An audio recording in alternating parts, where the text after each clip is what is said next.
Alright, now let's try to figure out what exactly is conflict. So before we get into the depth of what are the important skills that we need to learn before resolving a conflict and what are the approaches to resolve a conflict, the first thing that we should pay attention to is what exactly is conflict? How does it arise? What are the different levels it can occur at? All those things we'll be looking at in this particular module. As you can see on the screen, that conflict is nothing but a disagreement between people or group. It can arise whenever individuals have dissimilarity in their interests, thought processes, requirements, and are unable to find a middle way.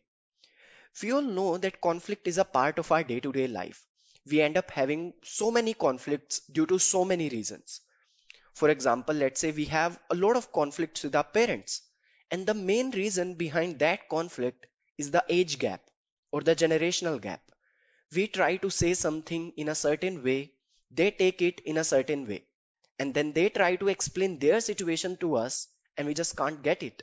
And there's a conflict between us as their children and them as our parents.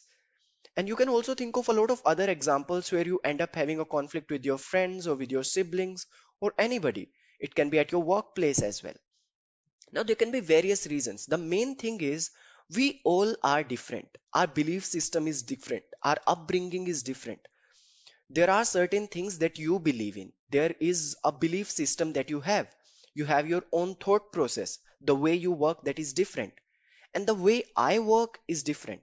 So we all have our own thought processes, our own belief systems, our own requirements. And according to that, our personality develops. We behave. So because of the dissimilarity between our thought processes and our personalities, we have these conflicts. We do not know how exactly to communicate that particular part about our personality to somebody else. And that's the main source of the conflict.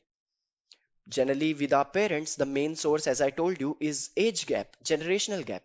And there can be various thousands of reasons that are there behind a conflict. Now, a conflict can occur at so many different levels, but we have categorized it into four different levels. As you can see on the screen, the first is intrapersonal level. Intrapersonal as in within a person. For example, there's one person, he just completed his high school and he wants to go for college. And he's confused whether to go for ABC college or whether to go for XYZ college. That's a conflict within that person. That's an example of an intrapersonal conflict. Now, conflict can be interpersonal as well. That is between two or more than two members, two people. For example, one person having a conflict with some other person because of some requirements or because of some belief system. Let's say the person number one wants to manage a team and the person two also wants to manage the same team, and they are having a conflict trying to prove each other who is the best rather than finding a middle way. That's a conflict between two or more than two people, example of interpersonal conflict. Now it can be intra-group as well, that within a group, two or more than two people having a conflict.